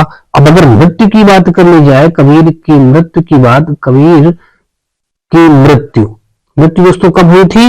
ये हुई थी 1518 में हुई थी, इनकी मृत्यु हुई थी। इनका पालन पोषण दोस्तों कौन किया था? अगर पालन पोषण की बात कर ली जाए, पालन पोषण की बात कर ली जाए, तो पालन पोषण दोस्तों कौन किए थे? नीरू तथा भीमा नामक दंपति ने किया था। यहाँ पे नीरू तथा भीमा, नीरू तथा भीमा नामक दंपति ने किया था इनका पालन पोषण। ठीक है दोस्तों, चलिए अगला क्वेश्चन हम लोग देखते हैं 37 के बाद दोस्तों 38 नंबर क्वेश्चन। और 38 नंबर क्वेश्चन में दिया गया है कि लखनऊ घराने की नींव उस्ताद डाडा द्वारा रखी गई थी। लखनऊ घराने की नींव कौन कौन से उस्ताद द्वारा रखी गई थी? बड़े गुलाम अली खान द्वारा, बख्शू खान द्वारा, बिस्मिल्लाह खान द्वारा, अजमद अली खान द्वारा। दोस्तों इसका जो राइट आंसर हो जाएगा, बख्शू खान द्वारा लखनऊ घराने की नींव रखी गई थी। लखनऊ घराना को पूरब घराना भी कहा जाता है। इसका संबंध तबला वादन से है। लखनऊ घराने को पूरब घराना भी कहा जाता है और इसका संबंध तबला वादन से है। और इसकी नींव किसने रखी थी? बख्शू खान ने रखी थी। यानी कि 38 का हमारा बी के साथ ये क्वेश्चन क्या हो जाएगा? बिल्कुल राइट हो जाएगा, बख्शू खान। दोस्तों इस क्वेश्चन का राइट आंसर हो जाएगा। आई होप दोस्तों आपको अभी तक मेरे द्वारा बताया गया सारे क्वेश्चन बहुत ही अच्छी तरीके से समझ में आ रहे होंगे। फिर भी दोस्तों आपको यदि किसी भी क्वेश्चन में किसी प्रकार का कोई डाउट या डाउट हो तो आप मुझे कमेंट सेक्शन में कमेंट करके बता सकते हैं, या फिर दोस्तों आप हमें अपनी राय भी वहां पे दे सकते हैं। और दोस्तों अगर आपको वीडियो चीज हमारी पसंद आ रही है तो आप हमारी वीडियो को लाइक करिएगा, अपने दोस्तों में ज्यादा से ज्यादा शेयर करिएगा। और दोस्तों यदि आप चैनल पे पहली बार आए हो तो चैनल को सब्सक्राइब कर घंटी जरूर दबा लीजिएगा। चलिए दोस्तों यहां से होता है हमारा सामान्य ज्ञान का पार्ट फिनिश होता है। और अगला हम लोग देखेंगे सामान्य ज्ञान के बाद दोस्तों सामान्य हिंदी का प्रश्न पत्र। सामान्य हिंदी में दोस्तों भी हम लोग देखेंगे और यहां से हमारा सामान्य ज्ञान और खत्म हो रहा है। अब सामान्य हिंदी यहां शुरू होती है दोस्तों। सामान्य हिंदी में दोस्तों पहला क्वेश्चन दिया गया है, कहा गया है कि 2017 का साहित्य अकादमी पुरस्कार किस लेखक को दिया गया? 2017 का साहित्य अकादमी पुरस्कार किस लेखक को दिया गया? राम दरस मिश्र को, रमेश कुंतल मेघ को और रमेश चंद्र शाह को, मृदुला गर्ग को 2017 का साहित्य अकादमी पुरस्कार पूछा गया है दोस्तों। तो यहाँ पे जो इसका राइट आंसर हो जाएगा दोस्तों आपको बता दूं, ये हो जाएगा बी ऑप्शन, रमेश कुंतल मेघ को क्या हुआ था दोस्तों? 2017 का साहित्य अकादमी पुरस्कार दिया गया था। ये पुरस्कार दोस्तों पहली बार कब दिया गया था? ये 1955 में दिया गया था। अगर बात की जाए यहाँ पे साहित्य अकादमी पुरस्कार, साहित्य अकादमी पुरस्कार पहली बार कब दिया गया था? पहली बार 1955 में। कब दोस्तों? 1955 में दिया गया था। 1955 में दिया गया था। कब? क्या दोस्तों? साहित्य अकादमी पुरस्कार सबसे पहले कब दिया गया था? 1955 में दिया गया था। इसके प्रथम विजेता कौन थे? अब यहाँ पे अगर हम लिख दें प्रथम विजेता, यानी कि किसको 1955 में किसको दिया गया था? प्रथम विजेता माखनलाल चतुर्वेदी को। यानी किसको दिया गया था दोस्तों? माखनलाल चतुर्वेदी को दिया गया था। माखनलाल चतुर्वेदी को दिया गया था। अब 2023 के विजेता कौन है दोस्तों? अब अगर यहाँ पे अगला पॉइंट बात कर ली जाए, ये तो 2017 की बात थी। अब अगर इसमें बात कर ली जाए कि 2023 में विजेता कौन है, तो 2023 में विजेता कौन थे? 2023 में अगर दोस्तों हिंदी की बात की जाए, तो हिंदी में दोस्तों संजीव नाम के व्यक्ति थे, जो कि सुल्तानपुर जिले के थे। कहां के थे दोस्तों? सुल्तानपुर जिले के थे। और अंग्रेजी की बात की जाए, यहाँ पे अंग्रेजी की बात की जाए तो अंग्रेजी की नीलम शरण थी। कौन थी दोस्तों? नीलम शरण। यहाँ पे नीलम शरण थी। नेक्स्ट क्वेश्चन पे दोस्तों आएंगे हम लोग 115 नंबर क्वेश्चन पे, और 115 नंबर क्वेश्चन में हमारा यहाँ पे पैसे दिया गया है, कहा गया कि नीचे दिए गए गद्यांश के बाद प्रश्न 115 से 119 तक दिए गए हैं। इस गद्यांश को ध्यानपूर्वक पढ़ें और 4 विकल्पों में से प्रत्येक प्रश्न का सर्वोत्तम उत्तर चुनें। यहाँ पे हमने बताया था पैसेज पढ़ने से पहले आप पैसेज से रिलेटेड जितने भी क्वेश्चन दिए गए हैं उन सारे क्वेश्चनों को पढ़ लीजिए, फिर उसके बाद पैसेज पढ़िएगा। यहाँ पे पहला क्वेश्चन दिया गया है, खेलों की दुनिया किसकी चपेट में आ गई। दोस्तों पहला क्वेश्चन था भूमंडलीकरण, समाजीकरण, व्यवसायीकरण, ओलंपिक। और अगला देखेंगे दोस्तों यहाँ पे 116 नंबर में कहा गया खेल की अर्थव्यवस्था को बढ़ावा किससे मिला। खेल उत्सव से, आईपीएल से, कोडक कंपनी से, उद्योग से। अगला क्वेश्चन देखेंगे यहाँ पे कहा गया कि बाजार का खेलों पर होने वाले प्रभाव का असर और किस पर दिखाई दे रहा है। अर्थव्यवस्था पर, व्यवसाय पर, आम लोगों पर, पर्यटन पर। 117 के बाद दोस्तों 118 नंबर क्वेश्चन हमारा है कि खेल प्रतिस्पर्धाओं का किसके बजट पर असर हो रहा है। बहुराष्ट्रीय कंपनियां, राष्ट्रीय कंपनियां, आम जन जीवन, राजनीतिक लोगों पर। और इस पैसेज का अंतिम क्वेश्चन रहेगा दोस्तों, विभिन्न प्रायोजकों से किसकी संयुक्त आमदनी में इजाफा हुआ। आयोजकों का, जनता का, लोगों की, सरकार की। दोस्तों इन सारे क्वेश्चन को हमने रिपीट पढ़ लिया है, और अब इससे रिलेटेड अब हम लोग पैसेज पढ़ेंगे। 115 नंबर जो हमारा क्वेश्चन था ये था, और इसका पैसेज हमारा ये दिया गया है। यहाँ पे कहा गया कि व्यवसायीकरण की आंधी से खेलों की दुनिया भी नहीं बची। अब देखिए पहला क्वेश्चन ही आ गया, खेलों की दुनिया किसकी चपेट में आ गई है। व्यवसायीकरण की आंधी से खेलों की दुनिया भी नहीं बची रह सकी। किसके व्यवसायीकरण। तो पहला क्वेश्चन का आंसर तो हमको मिल गया। 115 का अगर देखें यहाँ पे हमारा सी क्वेश्चन क्या हो जाएगा, बिल्कुल राइट हो जाएगा। अगला देखेंगे, आगे कहा गया है आज खेलों का अपना एक अलग अर्थशास्त्र है। पिछले दिनों, अगला क्वेश्चन हम लोग आ जाते हैं यहाँ पे। हाँ, खेलों की अर्थव्यवस्था को बढ़ावा किससे मिला। अब दोस्तों यहाँ आज खेलों का अपना एक अलग अर्थशास्त्र है। पिछले दिनों भारत में आयोजित इंडियन प्रीमियर लीग यानी आईपीएल ने यह साबित कर दिया कि खेलों का बाजारीकरण किस हद तक किया जा सकता है और यह कितने भारी लाभ का सौदा है। हालांकि पहले से ही क्रिकेट में पैसों की भरमार रही है, लेकिन आईपीएल ने इस खेल की अर्थव्यवस्था को ऐसा विस्तार दिया है कि इसका असर लंबे समय तक बना रहेगा। एक अनुमान के मुताबिक भारत में खेल उद्योग का आकार 10,000 करोड़ रुपए सालाना तक पहुंच गया। खेलों ने उत्सव का रूप धारण कर लिया। यह हमारे दिन प्रतिदिन के जीवन को प्रभावित करते हैं। बाजार ने खेलों को एक ऐसे उद्योग में तब्दील कर दिया है, इससे सामान्य जनजीवन पर असर पड़ने लगा है। मैच के हिसाब से लोग अपनी दिनचर्या तय करने लगे हैं। क्रिकेट के अलावा अगर देखें तो भारत में भी अन्य खेलों में पैसों का दखल बढ़ा है। वर्ष 2008 बीजिंग में संपन्न ओलंपिक ने भी यह साबित कर दिया है कि खेलों की अपनी एक अलग अर्थव्यवस्था है और भूमंडलीकरण के इस दौर पर इसकी उपेक्षा नहीं की जा सकती। बहरहाल अब हालात ऐसे हो गए हैं कि खेल प्रतिस्पर्धाएं कई बहुराष्ट्रीय कंपनियों के बजट पर असर डालने लगी है। इस बात में किसी को भी संदेह नहीं होना चाहिए कि खेलों ने एक उद्योग का स्वरूप ले लिया है। बहरहाल इस बारे में बीजिंग ओलंपिक के 12 मुख्य प्रायोजक थे। इसमें कोडक जैसी कंपनी भी शामिल थी, जिसने आधुनिक खेलों का साथ 1896 ईस्वी में ही दिया है। इसके अलावा ओलंपिक के बड़े प्रायोजकों में कोका कोला भी थी, जो वर्ष 1928 से ओलंपिक के साथ जुड़ी है। इन 12 मुख्य प्रायोजकों से आयोजकों की संयुक्त आमदनी $866 मिलियन तक पहुंच गई। दोस्तों ये बात थी। अब यहाँ पे कहा गया खेल की अर्थव्यवस्था को बढ़ावा किससे मिला। खेल उत्सव से, आईपीएल से, कोडक कंपनी से, या फिर दोस्तों उद्योग से। खेल की अर्थव्यवस्था को बढ़ावा दोस्तों हमको उद्योग से मिला है।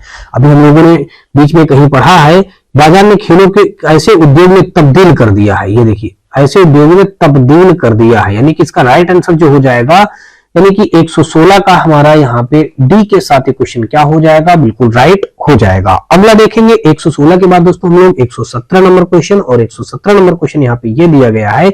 इस पे कहा गया है कि बाजार का खेलों पर होने वाले प्रभाव का असर और किस पर दिखाई दे रहा है, अर्थव्यवस्था पर, व्यवसाय पर, आम लोगों पर, पर्यटन पर। तो 117 का जो हो जाएगा हमारा आम लोगों पर, बाजार का खेलों पर होने वाले प्रभाव का असर किस पर दिखाई दे रहा है दोस्तों, आम लोगों पर दिखाई दे रहा है। अभी इसको भी हमने पीछे कहीं पढ़ा है, तो देखिए ऐसे होता है क्वेश्चन पहले पढ़ने में से यहाँ पे क्या होता है, कंपनी के बजट पर असर डालने लगा है। यहीं पे दोस्तों हमारा बाजार के खेलों पर होने वाले प्रभाव का असर और किस दिखाई दे रहा है, आम लोगों पर दिखाई दे रहा है। तो इसका जो राइट आंसर हो जाएगा दोस्तों, आपको बता दूं कि 117 का हमारा सी के साथ क्वेश्चन क्या हो जाएगा, बिल्कुल राइट हो जाएगा। अगला देखेंगे यहाँ पे अगला क्वेश्चन जो हमारा है, अगला क्वेश्चन यहाँ पे दिया ये गया है 117 के बाद दोस्तों 118 नंबर में, खेल प्रतिस्पर्धाओं का किसके बजट पर असर हो रहा है, बहुराष्ट्रीय कंपनियों का, राष्ट्रीय कंपनियों का, आम जनजीवन का, राजनीतिक लोगों पर।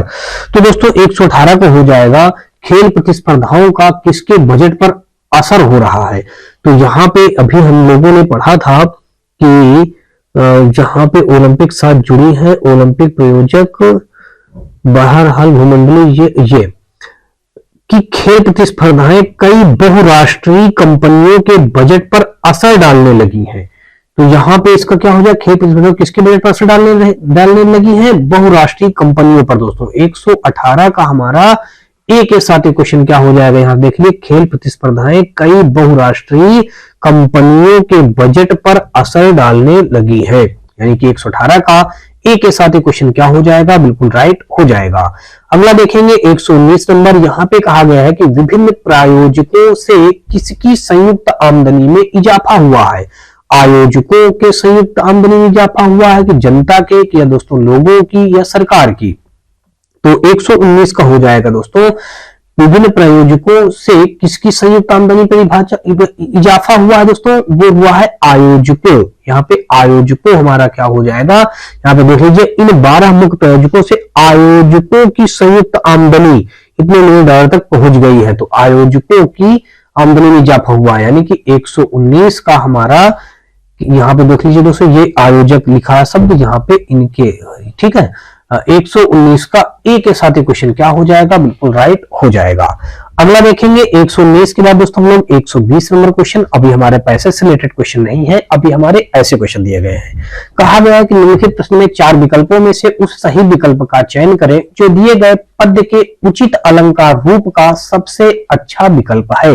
तरन तनुजा तट तमाल तरुवर बहुछाए, दोस्तों ये हमारा कौन सा अलंकार है, यहाँ पे कहा गया है तरन तनुजा तट तमाल तरुवर बहुछाए, अनुप्रास अलंकार है, यमक अलंकार है, श्लेष अलंकार है, या फिर दोस्तों उपमा अलंकार है। दोस्तों इस क्वेश्चन का जो राइट आंसर हो जाएगा 120 का ए के साथ क्वेश्चन क्या हो जाएगा हमारा, बिल्कुल राइट हो जाएगा। अब दोस्तों ये अनुप्रास अलंकार की परिभाषा क्या होती है, किसी काव्य को सुंदर बनाने के लिए, सुन लीजिएगा, अनुप्रास अलंकार किसी काव्य को सुंदर बनाने के लिए जहां किसी वर्ण की बार बार पुनरावृत्ति हो वहां पे अनुप्रास अलंकार होता है। जैसे यहां पे देख लीजिएगा, ता शब्द का यहां भी था, और यहां भी था, यहां भी था, यहां भी था, तो कितनी बार ता हो गया, 5 बार ता का वर्णन हुआ है। यानी कि इस काव्य की शोभा बढ़ाने के लिए जब किसी वर्ण की बार बार पुनरावृत्ति हो वहां पे क्या होता है, अनुप्रास अलंकार होता है। यानी कि 120 का ए के साथ क्वेश्चन क्या हो जाएगा हमारा, बिल्कुल राइट हो जाएगा। अगला देखेंगे 120 के बाद दोस्तों हम लोग 121 नंबर क्वेश्चन, और 121 नंबर क्वेश्चन पे दिया गया है कि निम्नलिखित प्रश्न में 4 विकल्पों में से उस सही विकल्प का चयन करें जो रेखांकित शब्दों का सही अवयव का भेद हो। आज दिन भर वर्षा होती रही, आज दिन भर वर्षा होती रही। दोस्तों ये दिन भर जो हमारा है रेखांकित है, इसी का हमको बताना है कि इसमें कौन सा अवयव का भेद है। आज दिन भर वर्षा होती रही, तो इसका जो हो जाएगा दोस्तों एक क्रिया विशेषण अवयव है, संबंध बोधक अवयव है, समुच्चय बोधक अवयव है, विस्मयादि बोधक अवयव है। आज दिन भर की बात की गई दोस्तों, तो ये हमारा क्या हो जाएगा, दिन भर वर्षा होती रही, तो ये क्रिया विशेषण हमारा अवयव हो जाएगा। 121 का ए के साथ क्वेश्चन क्या हो गया, बिल्कुल राइट हो गया। अगला देखेंगे 121 के बाद दोस्तों हम लोग 122 नंबर क्वेश्चन, और 122 नंबर क्वेश्चन में कहा है कि निम्नलिखित प्रश्न में 4 विकल्पों में से उस सही विकल्प का चयन करें जो अशुद्ध वाक्य के शुद्ध रूप का सबसे अच्छा विकल्प है। अशुद्ध वाक्य के शुद्ध रूप का सबसे अच्छा विकल्प है।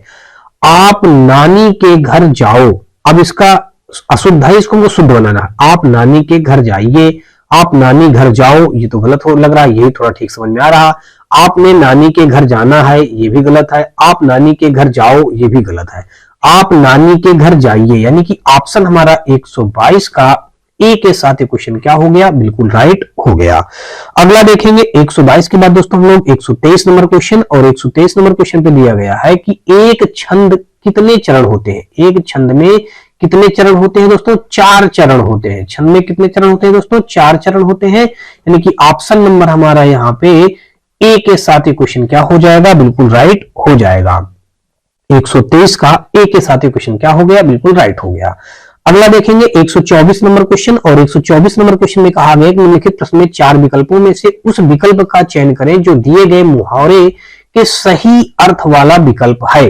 गीदड़ भभकी, यानी कि कोरी धमकी, विरोध करना, आरोप लगाना, धूर्त व्यक्ति, यानी कोरी धमकी देना। यानी गीदड़ भभकी मतलब दोस्तों ऐसे ही किसी को जबरदस्ती मतलब टॉर्चर करना, या जबरदस्ती किसी को परेशान करना, तो ये धमकी देना, यानी कोरी धमकी। यानी कि 124 का हमारा यहाँ पे क्या हो जाएगा, ए के साथ ये क्वेश्चन क्या हो जाएगा, बिल्कुल राइट हो जाएगा।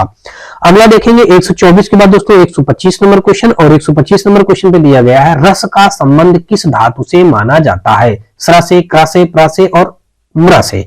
तो रस का संबंध जो दोस्तों हमारा माना जाता है वो स्रा से, यानी कि 125 का हमारा ए के साथ, यानी कि जो ये स्रा शब्द ऐसे लिखा हुआ है इसी से हमारा रस का संबंध माना जाता है। तो 125 का हमारा ए के साथ ये क्वेश्चन क्या हो गया, बिल्कुल राइट हो गया।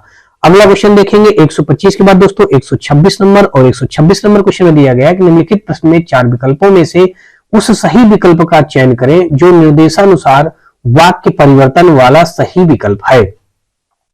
हाथी ने केला खाया, ये कर्मवाच्य है, दिया गया है हमको कर्मवाच्य बनाना। हाथी ने केला खाया, तो इस क्वेश्चन का जो राइट हो जाएगा दोस्तों यहाँ पे देख लीजिए कर्मवाच्य कौन सा होगा। हाथी ने केला खाया, हाथी केला खाता है, ये तो गलत है।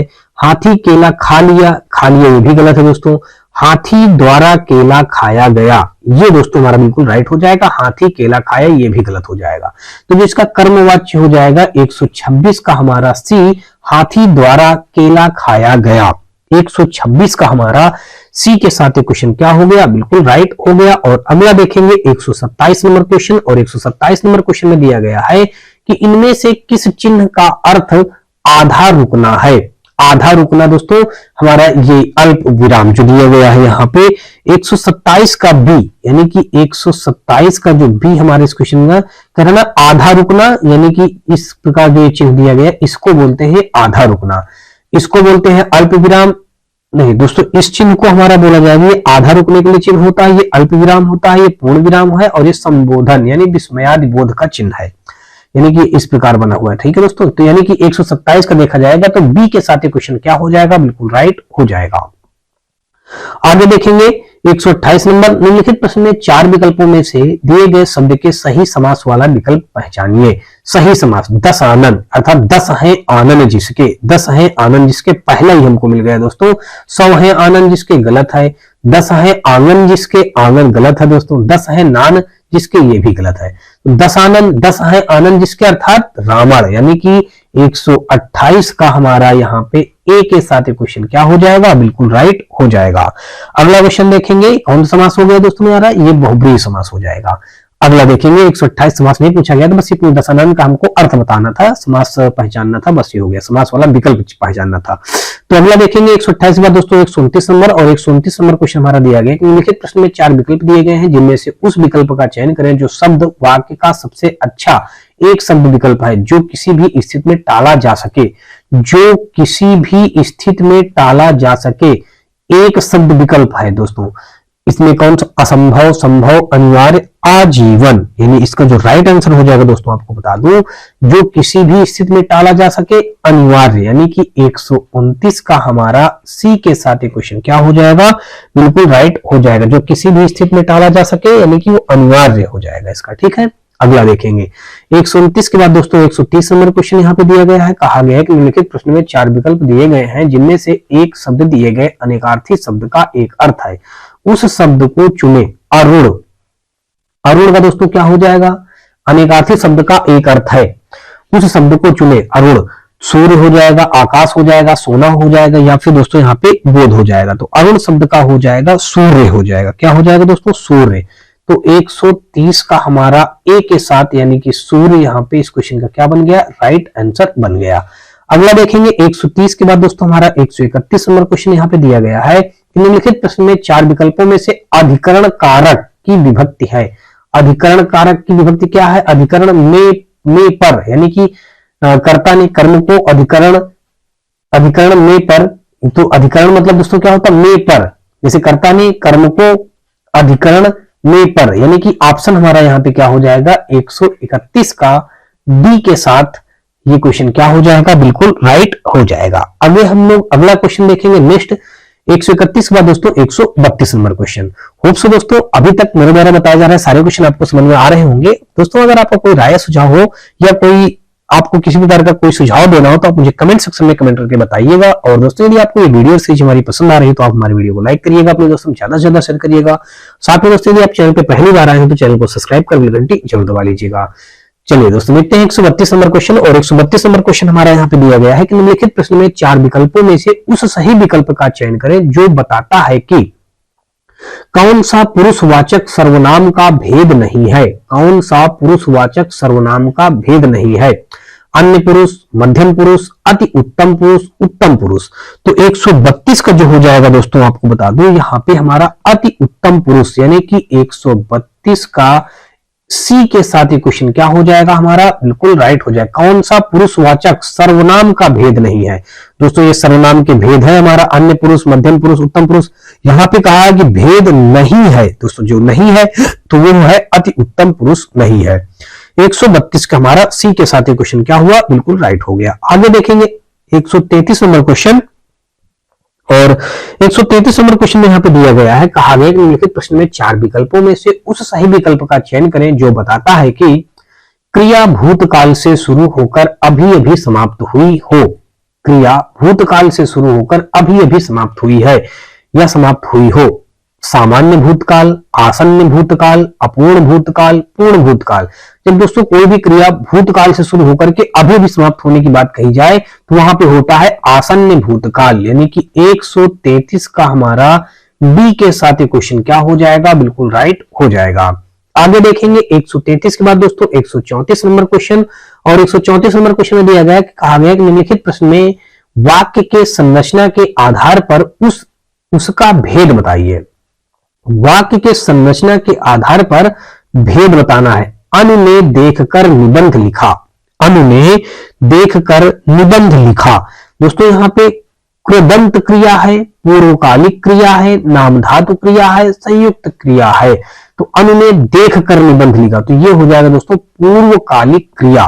जब देखकर की बात को याद आती है तो वहां पे दोस्तों पूर्वकालिक क्रिया होता है। 134 का हमारा बी के साथ ये क्वेश्चन क्या हो जाएगा, बिल्कुल राइट हो जाएगा। आगे देखेंगे 135 नंबर क्वेश्चन। और 135 नंबर में दिया गया कि निम्नलिखित प्रश्न में 4 विकल्प दिए गए हैं जिनमें से उस विकल्प का चयन करें जो दिए गए शब्द का सही स्त्रीलिंग है।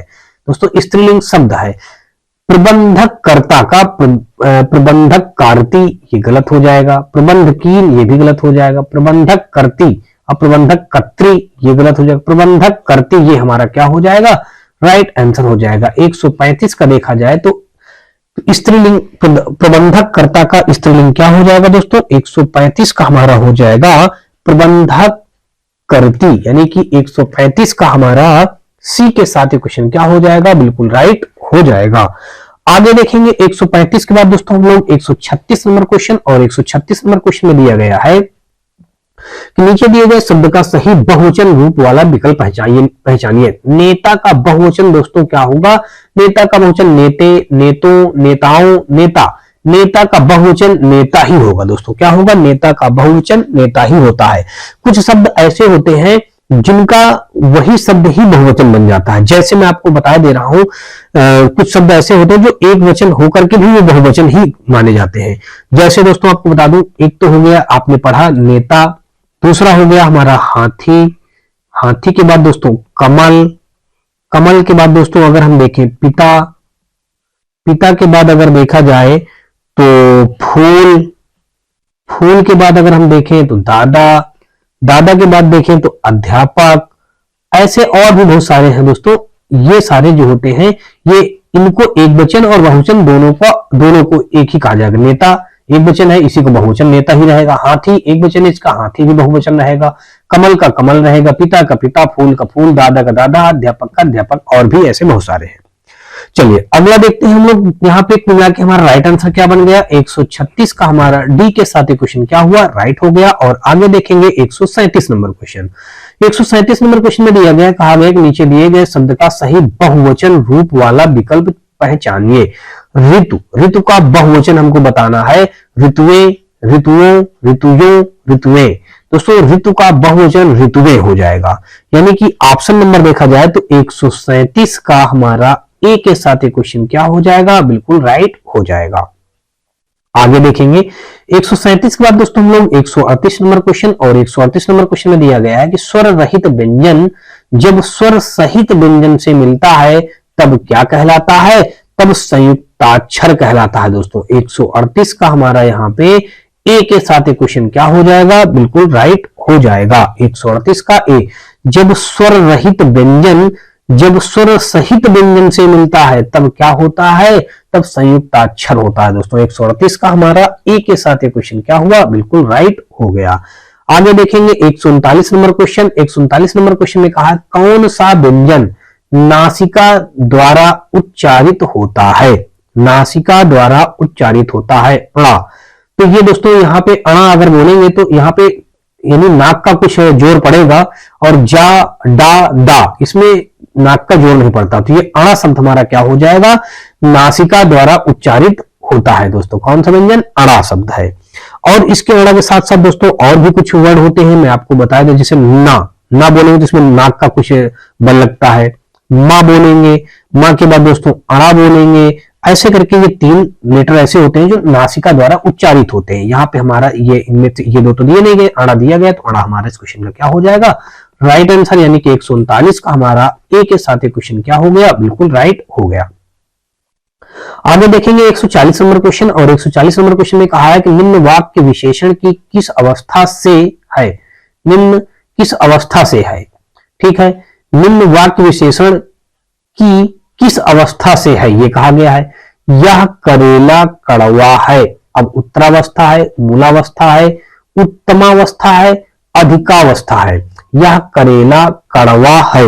अब दोस्तों यह करेला कड़वा है की जो बात कही गई है, इसका जो राइट आंसर आपको बता दूं हो जाएगा हमारा मूलावस्था है। क्या हो जाएगा दोस्तों, ये मूलावस्था। 140 का हमारा बी के साथ क्वेश्चन क्या हो जाएगा, बिल्कुल राइट हो जाएगा। अगला देखेंगे 141 नंबर क्वेश्चन। और 141 नंबर क्वेश्चन पे हमारा दिया गया है, कहा गया है कि तुलसीदास जी द्वारा रचित प्रसिद्ध महाकाव्य का नाम क्या है। दोस्तों रामचंद्रिका, रामचरितमानस, अखरावट और चंद्रसार, सबको पता है तुलसीदास जी द्वारा रचित प्रसिद्ध महाकाव्य है रामचरितमानस। 141 का बी के साथ ये क्वेश्चन क्या हो जाएगा, बिल्कुल राइट हो गया। आगे देखेंगे 142 नंबर क्वेश्चन। और 142 नंबर क्वेश्चन में कहा गया है कि रंगभूमि किस प्रसिद्ध लेखक द्वारा रचित उपन्यास है, रचित उपन्यास है। दोस्तों ये कहा गया है क्वेश्चन में कि रंगभूमि किस प्रसिद्ध लेखक द्वारा रचित उपन्यास है। तो इस क्वेश्चन का राइट आंसर हो जाएगा दोस्तों, आपको बता दूं कि प्रेमचंद्र जी जो हैं वो रंगभूमि द्वारा रचित उपन्यास, प्रेमचंद जी द्वारा रंगभूमि रचित उपन्यास है। यानी कि 142 का अगर हम देखें यहाँ पे तो 142 का हमारा ए के साथ क्वेश्चन क्या हो गया, बिल्कुल राइट हो गया। आगे देखेंगे 142 बार दोस्तों हम लोग 143 नंबर क्वेश्चन। और 143 नंबर क्वेश्चन में दिया गया है कि इनमें से कौन सी जयशंकर प्रसाद जी की प्रसिद्ध रचना है। परिमल, नीरजा, कामायनी, अनामिका। जयशंकर प्रसाद जी की प्रसिद्ध रचना पूछी गई है तो ये मैंने कई बार बता रखा है, वो है कामायनी। यानी कि ऑप्शन नंबर देखा जाए तो यहाँ पे 143 का सी के साथ ये क्वेश्चन क्या हो जाएगा, बिल्कुल राइट हो जाएगा। दोस्तों परिमिल की बात की जाए तो परिमिल किसके द्वारा रचित है, सूर्यकांत त्रिपाठी। यानी कि हम यहाँ पे लिख दे सूर्यकांत त्रिपाठी द्वारा ये रचित है। नीरजा की बात की जाए दोस्तों तो नीरजा जो है हमारा वो महादेवी वर्मा द्वारा रचित है, महादेवी वर्मा। अब ये हो गया। अनामिका की बात की जाए दोस्तों तो अनामिका जो है वो सूर्यकांत त्रिपाठी द्वारा अनामिका भी हमारी रचित है। और दोस्तों यहाँ पे ये भी हमारा सूर्यकांत त्रिपाठी द्वारा ही है, सूर्यकांत त्रिपाठी द्वारा ही है। ठीक है दोस्तों, तो यहाँ पे जयशंकर की बात कही गई थी, तो जयशंकर जी द्वारा हमारा कामायनी है, यानी कि 143 का हमारा यहाँ पे सी के साथ क्वेश्चन क्या हो गया, बिल्कुल राइट हो गया। आगे देखेंगे 144 नंबर क्वेश्चन, और 144 नंबर क्वेश्चन में यहाँ पे दिया गया है कि निम्नलिखित प्रश्न में चार विकल्प में से उस विकल्प का चयन करें जो संधि विच्छेद वाला विकल्प है। यहाँ पे संधि विकल्प वाला विच्छेद है, धर्मात्मा, धर्म धन आत्मा। दोस्तों बिल्कुल आसान है, धर्म धन आत्मा। यानी कि ऑप्शन नंबर 144 का यहाँ पे हमारा बी के साथ क्वेश्चन क्या हो गया, बिल्कुल राइट हो गया। अगला क्वेश्चन हम लोग यहाँ पे देखेंगे 144 का यहाँ पे हमारा बी के साथ राइट हुआ। और आगे देखेंगे 145 नंबर क्वेश्चन। 145 नंबर क्वेश्चन में दिया गया है कि निम्नलिखित प्रश्न में चार विकल्पों में से उस विकल्प का चयन करें जो दिए गए शब्द का सही समान अर्थ वाला शब्द है। कौशल, कौशल का दोस्तों दक्षता हो जाएगा, नीड हो जाएगा, ज्योत्सना हो जाएगा, चपल हो जाएगा। तो कौशल का हमारा दक्षता हो जाएगा, यानी कि 145 का ए के साथ क्वेश्चन क्या हो गया, बिल्कुल राइट हो गया। सही समान अर्थ वाला शब्द हमको बताना था तो हमने कौशल को बता दिया दक्षता। आगे देखेंगे 145 के बाद दोस्तों 146 नंबर, और 146 नंबर क्वेश्चन में दिया गया है कि निम्नलिखित प्रश्न में चार विकल्पों में से उस विकल्प का चयन करें जो सही विकल्प है। अवगुण शब्द में डॉट डॉट उपसर्ग है, अवगुण में उपसर्ग है दोस्तों, ये अव से मिलकर के अवगुण बना है, तो ये हमारा सी ऑप्शन इस क्वेश्चन का क्या हो जाएगा, बिल्कुल राइट हो जाएगा। 146 का हमारा यहाँ पे सी के साथ ये क्वेश्चन क्या हुआ, बिल्कुल राइट बन गया। आगे देखेंगे 146 के बाद दोस्तों 147 नंबर, और 147 नंबर क्वेश्चन पे हमारा दिया गया है कि निम्नलिखित प्रश्न में चार विकल्प दिए गए हैं जिनमें से एक शब्द दिए गए शब्द का सही तद्भव रूप है। ग्राम, ग्राम का तद्भव रूप हो जाएगा गांव दोस्तों, यानी कि 147 का हमारा यहाँ पे बी के साथ ही क्वेश्चन क्या हो गया, बिल्कुल राइट हो गया। आगे देखेंगे 148 नंबर क्वेश्चन, और 148 नंबर क्वेश्चन पे यहाँ पे हमारा दिया गया है कि निम्नलिखित प्रश्न में चार विकल्पों में से उस विकल्प का चयन करें जो प्रत्यय से नहीं बना है। लालिमा दोस्तों, यहाँ पे प्रत्यय से नहीं बना है दोस्तों, प्रत्यय जो पीछे लगता है दोस्तों, ठीक है। टुकड़ी, शक्तिमान, सफल, सफल का दोस्तों अगर यहाँ पे हम फल शब्द हटा लें, फल शब्द ये सा उपसर्ग यहाँ पे लगा है, तो ये इसमें लास्ट में लगना चाहिए, तो यही हमारा प्रत्यय से नहीं बना है, यानी कि 148 का अगर देखा जाए तो ये हमारा डी के साथ क्वेश्चन क्या हो जाएगा, बिल्कुल राइट हो जाएगा। आगे देखेंगे 149 नंबर क्वेश्चन। 149 नंबर क्वेश्चन पे दिया गया है, कहा गया है कि निम्नलिखित प्रश्न में चार विकल्पों में से उस विकल्प का चयन करें जो सही संधि विच्छेद वाला विकल्प है। सूक्ति, सूक्ति का सही संधि विच्छेद क्या हो जाएगा दोस्तों, इसका हो जाएगा सुधन उक्ति, यानी कि ऑप्शन नंबर ए हमारा जो हो जाएगा ये सुधन उक्ति, हमारा इस सूक्ति का सही संधि विच्छेद हो जाएगा, यानी कि ऑप्शन नंबर हमारा यहाँ पे कौन सा हो जाएगा, ये ए ऑप्शन इस क्वेश्चन का क्या बन जाएगा, राइट आंसर बन जाएगा। 149 का हमारा ए के साथ ये क्वेश्चन राइट हो गया। और आगे देखेंगे, और ये हमारा आज के दोस्तों पार्ट का ये हमारा अंतिम क्वेश्चन होगा। यहाँ पे दिया गया है कि निम्नलिखित प्रश्न में चार विकल्पों में से दिए गए शब्द के विपरीत अर्थ वाला विकल्प चुनिए। बंधन, बंधन के विपरीत अर्थ दोस्तों बांधना, रिश्ता, छोड़ना, मुक्त करना। दोस्तों यहाँ पे बंधन का मतलब बांधना एक प्रकार से हो कि बंधन मतलब बांध लेना, और इसका विपरीत यानी कि उल्टा बताना है तो मुक्त करना, मुक्त मतलब छोड़ देना, यानी कि 150 का हमारा यहाँ पे डी के साथ क्वेश्चन क्या हो जाएगा, बिल्कुल राइट हो जाएगा। तो आपको मेरे द्वारा बताए गए सारे क्वेश्चन बहुत ही अच्छी तरीके से समझ में आए होंगे। दोस्तों अगर आपको ये वीडियो और मैसेज हमारी पसंद आए तो आप हमारी वीडियो को लाइक करिएगा, अपने दोस्तों में ज्यादा से ज्यादा शेयर करिएगा और साथ में दोस्तों यदि आप चैनल पे पहली बार आए हो तो चैनल को सब्सक्राइब कर घंटी जरूर दबा लीजिएगा। और दोस्तों आप हमारे व्हाट्सएप, टेलीग्राम और व्हाट्सएप ग्रुप इन सारे चैनलों से भी जुड़ सकते हैं। इसलिए दोस्तों आपको हमारे इसी वीडियो की डिस्क्रिप्शन में हमारे व्हाट्सएप चैनल, टेलीग्राम चैनल और व्हाट्सएप ग्रुप का लिंक मिल जाएगा, जहां से आप लोग आसानी से जुड़ सकते हैं। दोस्तों यदि आपको कोई राय सुझाव हो तो आप हमें कमेंट सेक्शन में कमेंट करके जरूर बताएं। तो चलिए दोस्तों नेक्स्ट वीडियो मिलते हैं, तब तक के लिए जय हिंद।